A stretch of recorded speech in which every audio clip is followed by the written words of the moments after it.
नमस्कार दोस्तों, स्वागत है आपका आपके यूट्यूब चैनल एग्जाम करेक्ट में। आज अपन स्टार्ट करेंगे दोस्तों गणेश्वर सभ्यता। उससे पहले एक मोटिवेशन क्योर दोस्तों, यूं ही नहीं मिलती राही को मंजिल, यूं ही नहीं मिलती राही को मंजिल, एक जुनून सा दिल में जगाना होता है। यूं ही नहीं मिलती राही को मंजिल, एक जुनून सा दिल में जगाना होता है। पूछा चिड़िया से कैसे बना आशियाना तेरा।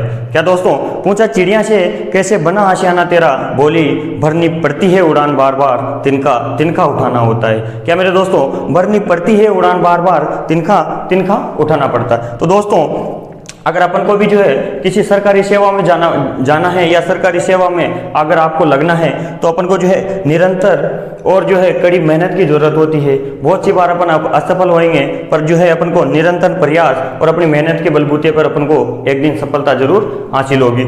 स्टार्ट करते हैं दोस्तों गणेश्वर सभ्यता।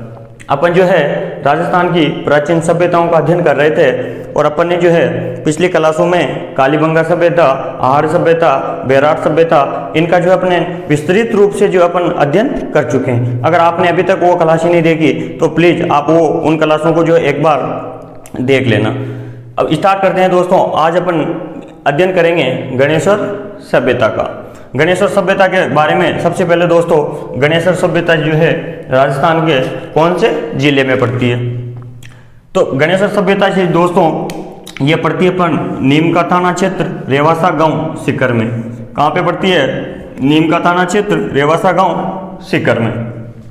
मैंने बोला था दोस्तों, भारत में, राजस्थान में, विश्व में कोई भी जो प्राचीन सभ्यता है वो किसी न किसी नदी के किनारे विकसित हुई थी। तो दोस्तों गणेश्वर सभ्यता जो है कौन सी नदी के किनारे विकसित हुई? कांतली नदी के किनारे। इसी के ही प्रवाह क्षेत्र को अपन जो है तोरावाटिका क्षेत्र बोलते हैं। कौन सी नदी को? कांतली नदी को। ये अपवा क्षेत्र की जो है सबसे बड़ी नदी राजस्थान में कौन सी है? कांतली नदी है। खंडेला पहाड़ी सीकर से जो इसका उद्गम स्थल होता है। जो अब अपन ज्योग्राफी पढ़ेंगे तो इसको जो है अपन बढ़िया विस्तृत रूप से अध्ययन करेंगे। तो गणेश्वर सभ्यता जो है नीम का थाना क्षेत्र, रेवासा, सीकर से अपन को जो है कहाँ विकसित हुई है? नीम का थाना क्षेत्र, रेवासा, सीकर। कहाँ पे? कांतली नदी के किनारे पे। मैं बात करता हूँ दोस्तों इसके कालक्रम की। तो इसका जो कालक्रम था कार्बन 14 या डिकेन पद्धति के अनुसार जो है इसका कालक्रम है 3000 ईसा पूर्व से 2800 ईसा पूर्व। कालक्रम क्या है दोस्तों? 3000 ईसा पूर्व से 2800 ईसा पूर्व। इसके बारे में जो है दोस्तों सम इम्पोर्टेंट फैक्ट, जो महत्वपूर्ण अपन को जो 3 बातें याद रखनी है वो क्या है दोस्तों? भारत, राजस्थान में नहीं बल्कि जो है भारत में जो है जितने भी ताम्रयुगीन सभ्यता हैं उन सब की जो जननी, उन सब की जो माता है या उन सब का जो विकास हुआ है वो कौन सी सभ्यता से हुआ है? गणेश्वर सभ्यता से। भारत में ताम्रयुगीन सभ्यताओं की जननी कौन सी है दोस्तों? गणेश्वर सभ्यता। क्योंकि दोस्तों गणेश्वर सभ्यता के जब उत्खनन किया जा रहा था तो यहाँ से जो है एक स्थान से अपन को जो है बहुत सारे तांबे के उपकरण मिले हैं। एक स्थान से जो है बहुत सारे तांबे के उपकरण मिले हैं, इसलिए जो इसको अपन क्या बोलेंगे? ताम्रयुगीन सभ्यता की जननी कहा जाता है दोस्तों। एक ही स्थान पर बहुत सारे तांबे के उपकरण। किसके? तांबे के। एक ही स्थान पर बहुत सारे तांबे के उपकरण मिलने के कारण जो है राजस्थान में नहीं बल्कि भारत में ही ये ताम्रयुगीन सभ्यताओं की जननी मानी जाती है दोस्तों। भारत में जो है ताम्रयुगीन सभ्यता की जो है जितने भी तांबे से युक्त या ताम्रयुगीन सभ्यता है उसकी जो उत्पत्ति मानी जाती है, उसका जो विस्तार माना जाता है या उसका जो व्यापार, जो प्रसार माना जाता है वो गणेश्वर सभ्यता से माना जाता है। इसलिए अपन इसको क्या बोलते हैं? ताम्रयुगीन सभ्यताओं की जननी, ताम्रयुगीन सभ्यताओं की माता। किसको बोलते हैं अपन? गणेश्वर सभ्यता को। इसके जो है अपन को दोस्तों 2 उपनाम मिलते हैं। कितने उपनाम मिलते हैं इसके? 2 उपनाम मिलते हैं। पुरातातु का पुष्कर और ताम्र संचय संस्कृति। क्या? पुरातातु का पुष्कर और ताम्र संचय संस्कृति।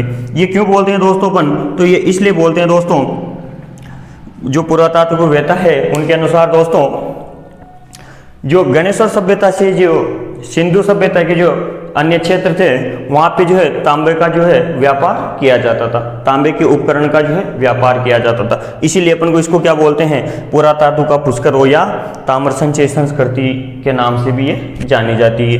क्या दोस्तों, जो सिंधु सभ्यता के जो अन्य स्थान हैं वहाँ पे जो है तांबे का जो व्यापार किया जाता था, तांबे के उपकरणों का व्यापार किया जाता था, वो गणेश्वर सभ्यता से ही किया जाता था। इसीलिए इसको दो उपनामों से जानते हैं अपन, पुरातातु का पुष्कर और ताम्र संचय संस्कृति, दो उपनामों से अपन जानते हैं। भारत में जो है ताम्रयुगीन सभ्यताओं की उत्पत्ति, ताम्रयुगीन सभ्यताओं का विकास और ताम्रयुगीन सभ्यताओं का प्रसार जो है गणेश्वर सभ्यता से माना जाता है। ये 3 फैक्ट याद रखना दोस्तों। भारत में ताम्रयुगीन जो सभ्यता है उसकी जननी कौन है, गणेश्वर सभ्यता है। भारत में जो है सभ्यता की, ताम्रयुगीन सभ्यताओं की उत्पत्ति कहाँ से मानी जाती है, गणेश्वर सभ्यता से। यहाँ से इसका तांबे का जो है व्यापार प्रसार हुआ और जो यहाँ से ताम्रयुगीन सभ्यताओं का विकास माना जाता है। इसका जो कहाँ पड़ती है, राजस्थान में नीम के थाना क्षेत्र, रेवासा गांव, सीकर में। ये कांतली नदी के किनारे विकसित हुई। इसका कालक्रम कार्बन 14 पद्धति के अनुसार या डिकेन पद्धति के अनुसार जो है 300 ईसा पूर्व से 2800 ईसा पूर्व था। अब बात करते हैं अपन इसकी विशेषताओं की। कहीं की बात करते हैं दोस्तों, इसकी विशेषताओं की। गणेश्वर सभ्यता का जो है उत्खनन दोस्तों 2 जगहों पर किया गया। कितने जगहों पर किया गया इसका उत्खनन, 2 जगहों पर। एक का नाम मिलता है दोस्तों, एक जो स्थान है उसका नाम है रेत का टीला। कौन सा स्थान, रेत का टीला। और जो दूसरा स्थान मिलता है दोस्तों उसका नाम है बरवाड़ा। गणेश्वर सभ्यता का जो है 2 जगहों से उत्खनन किया गया। कितने जगहों से, 2 जगहों से, रेत का टीला और बरवाड़ा नामक 2 स्थानों से इसका उत्खनन किया गया। कहाँ कहाँ से किया गया उत्खनन स्थान, तो इस उत्खनन स्थान थे दोस्तों 2 जगह से इसका किया गया, रेत का टीला नामक स्थान और जो है बरवाड़ा। 2 स्थानों पर जो इसका उत्खनन किया गया। उत्खनन करने वाले व्यक्ति कौन थे दोस्तों, तो उत्खनन करने वाले व्यक्ति और जो है इसकी जिसने सर्वप्रथम खोज की वो कौन थे दोस्तों, तो उनका नाम मिलता है दोस्तों रतनचंद्र अग्रवाल। कौन से चंद, रतनचंद्र अग्रवाल। अपने आर्य सभ्यता जब पढ़ी थी तो जो है वहाँ से धूलकोट नामक स्थान पे जो है उत्खनन करने वाले पुरातात्विकवेत्ता का नाम था रतनचंद्र अग्रवाल। और यही जो है इसको इन्होंने यहाँ पे सर्वप्रथम खोज की थी। सर्वप्रथम जो खोज है वो किनके द्वारा की गई, रतनचंद अग्रवाल, या इसी का अपन को नाम मिलता है RC अग्रवाल। इनके द्वारा जो है सर्वप्रथम यहाँ खोज की गई। कब की गई, ये की गई दोस्तों 1972 ईस्वी में। रतनचंद्र अग्रवाल जो है राजस्थान यूनिवर्सिटी के प्रोफेसर थे। पुरातात्विक जो प्रोफेसर थे वो कौन थे, RC अग्रवाल। इनके द्वारा ही सर्वप्रथम जो है गणेश्वर सभ्यता की खोज की गई। या जो है गणेश्वर सभ्यता को जो है प्रकाश में लाने का श्रेय किसको जाता है, RC अग्रवाल को। प्रकाश में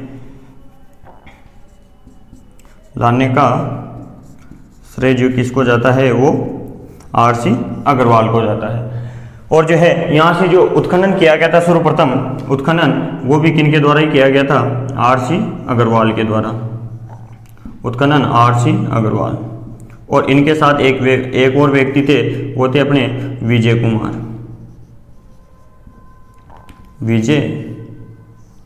कुमार।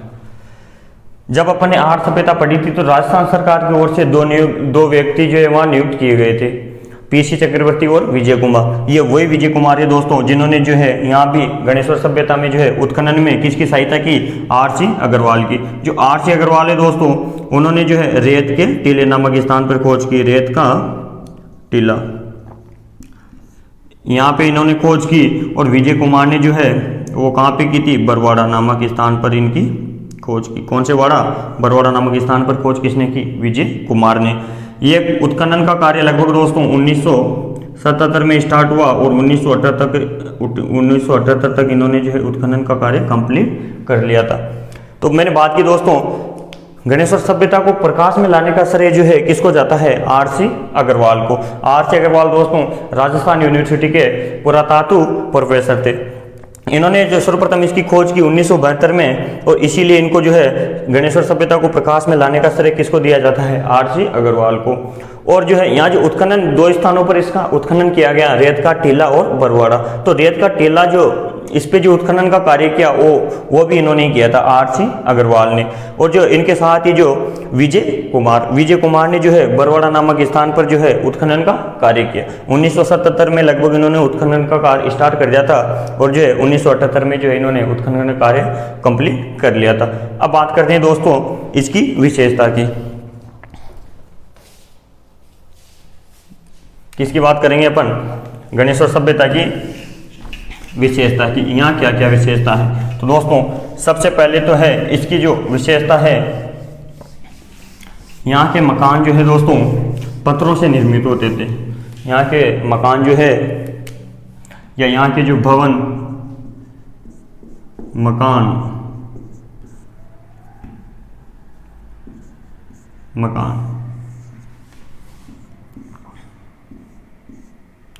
यहाँ के जो मकान है दोस्तों वो कहीं से निर्मित होते थे? पत्थरों से निर्मित। ये एकमात्र सभ्यता है दोस्तों जहाँ पे जो है मकान कहीं से निर्मित होते थे? पत्थरों से निर्मित होते थे। या कहा जा सकता है कि जो ईंटों का प्रयोग यहाँ बिल्कुल मकान निर्माण में नहीं किया जा सकता। ईंटों का प्रयोग जो है भवन निर्माण या मकान निर्माण में प्रयोग बिल्कुल नहीं किया जाता था। बिल्कुल नहीं किया जाता था।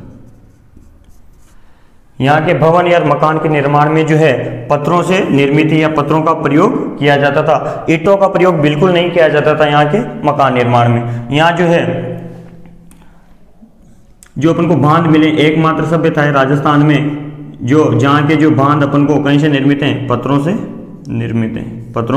निर्मित। यहाँ जो है ज़्यादातर जो मकान और बांध है वो कहीं से निर्मित है? पत्थरों से निर्मित है। ईंटों का प्रयोग बिल्कुल नहीं किया जाता था किसी चीज़ के निर्माण में, इसीलिए भवन या मकान निर्माण में वो क्या है? पत्थरों का निर्माण करते थे। और जो बांध है यहाँ के वो पत्थरों से निर्मित है। और दोस्तों यहाँ से जो अगर मैं आगे की बात करूँ तो यहाँ से जो अपन को उपकरण मिलते हैं, आर्य सभ्यता में भी अपन को जो है तांबे से निर्मित उपकरण मिले थे। वहाँ से अपन को कुल्हाड़े, पारसे, बाणार्घ ये सब भी अपन को वहाँ से मिले हैं, और ये सब भी अपन को यहाँ से मिले हैं। पर वहाँ से जो अपन को अलग चीज़ मिली थी, क्या मिली थी? तांबे गलाने की भट्टियाँ। और यहाँ से जो अपन को क्या अलग चीज़ मिलेगी? मछली पकड़ने का कांटा। यहाँ का जो प्रमुख उद्योग था दोस्तों वो था तांबा। और तांबा में दोस्तों 99% तांबा शुद्ध होता था। यहाँ से जो तांबा मिला है वो 99% क्या होता था? शुद्ध होता था। और यहाँ से अपन को जो है तांबे के बहुत सारे उपकरण मिले हैं, जैसे तांबे के फारसे, तांबे के कुल्हाड़े, तांबे के बाणार्घ। यहाँ से जो है एक शब्द मिलता है मेरी। ये जो मेरी शब्द है वो किसके लिए प्रयुक्त किया गया था? संदूक के लिए। मेरी शब्द कहीं के लिए प्रयुक्त किया गया था? संदूक के लिए। अपन को जो है तांबे के पार से मिलते हैं, तांबे के कुल्हाड़े मिलते हैं, तांबे के बाणार्घ मिलते हैं, और बहुत सारी चीज़ें जो तांबे से निर्मित थी। और जो है यहाँ जो मेरी शब्द का उल्लेख मिलता है वो संदूक के लिए मिलता है। यह सब चीज़ें जो है 99% शुद्ध तरीके से जो है तांबे से निर्मित थी। यहाँ से जो अलग चीज़ मिलती है अपन को वो है मछली पकड़ने का कांटा। मछली पकड़ने का कांटा, यह भी जो है तांबे से निर्मित था। और मछली पकड़ने का तांबा जो है अपन को मिलने के कारण कहा जा सकता है कि जो गणेश्वर सभ्यता के जो लोग थे, यहाँ के लोग क्या थे? मांसाहारी। शाकाहारी के साथ साथ क्या थे? मांसाहारी भी थे।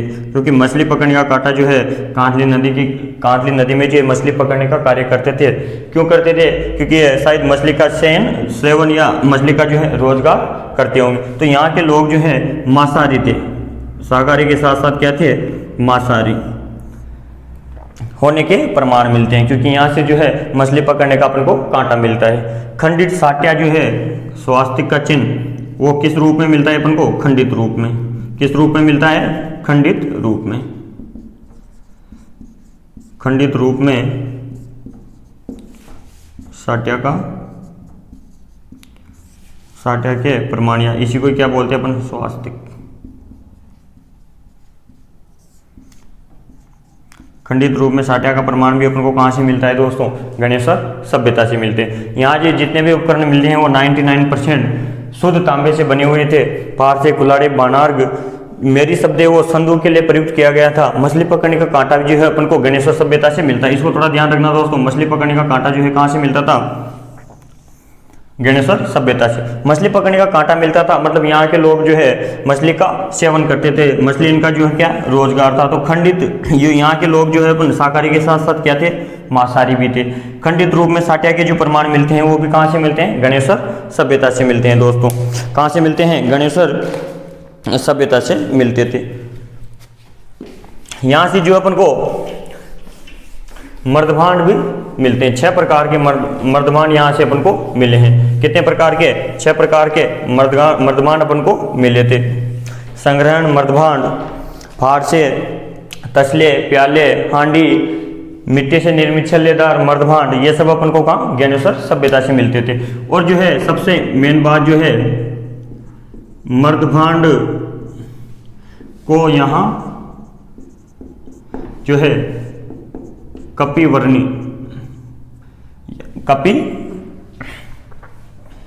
कपि मर्दभांड इस नाम से जाना जाता था। किस नाम से? कपि मर्दभांड या कपिस वर्णी मर्दभांड, कपिस वर्णी मर्दभांड, इन नाम से अपन को जो है क्या जाना जाता था? गणेश्वर सभ्यता में मर्दभांडों को जो है जाना जाता था। गणेश्वर सभ्यता में मर्दभांडों को जो है कपि मर्दभांड या कपिस वर्णी मर्दभांड के नाम से जाना जाता था। और यहाँ से जो है तांबा का जो है यहाँ के लोग पुरातात्विक वेताओं के अनुसार जो है तांबे को जो कहाँ से प्राप्त करते थे? तो यहाँ के जो है एक तो खेतड़ी, झुंझुनू, यहाँ से वो संभवतः तांबे का खाद्यान्न यहाँ पे मिलती है खानी, इसलिए शायद संभवतः उसके समकालीन जो है उस टाइम पे जो है तांबे का जो है जो लाते थे तांबे, वो कहाँ से लाते थे? खेतड़ी से या अलवर में खोद दरीबा, ये सब तांबे की खाने हैं। तो शायद जो है यहाँ के लोग जो है खेतड़ी और खोद दरीबा से जो है तांबे को लाते थे। यहाँ से जो है तांबे की खुदाई करके जो उनके उपकरण बनाए जाते थे, खेतड़ी और खोद दरीबा से। तो ये मैंने बात की दोस्तों गणेश्वर सभ्यता की। गणेश्वर सभ्यता के अंतर्गत अपन ने पढ़ा, गणेश्वर सभ्यता के अंतर्गत जो है अपन ने पढ़ा, ये कांतली नदी के किनारे विकसित हुई। ये नीम का थाना क्षेत्र, रेवासा गांव, सीकर में जो है कहाँ विकसित हुई? राजस्थान में, सीकर जिले में, कांतली नदी के किनारे। इसको जो है ताम्रयुगीन सभ्यताओं की जननी कहा जाता था, क्योंकि जो तांबे के उपकरण जो है एक स्थान से बहुत सारे मिलने के कारण इसको राजस्थान में नहीं बल्कि भारत में ही जो इसको ताम्रयुगीन सभ्यताओं की जननी कहा जाता था। और जो है सिंधु सभ्यता के जो अन्य स्थान थे वहाँ पे जो है गणेश्वर सभ्यता से जो है तांबे का व्यापार किया जाता था। तांबे के उपकरणों या औजारों का जो है व्यापार किया जा सकता था। इसलिए इसके अपन को 2 नाम जो है उपनाम देखने को मिलते हैं, पुरातातु का पुष्कर और ताम्र संचय संस्कृति भी। ये किसके नाम है? गणेश्वर सभ्यता के नाम है। और ऐसा माना जाता है दोस्तों कि जो भारत में जो है तांबे का जो उत्पत्ति, ताम्रयुगीन सभ्यताओं का विकास, ये और उनका जो है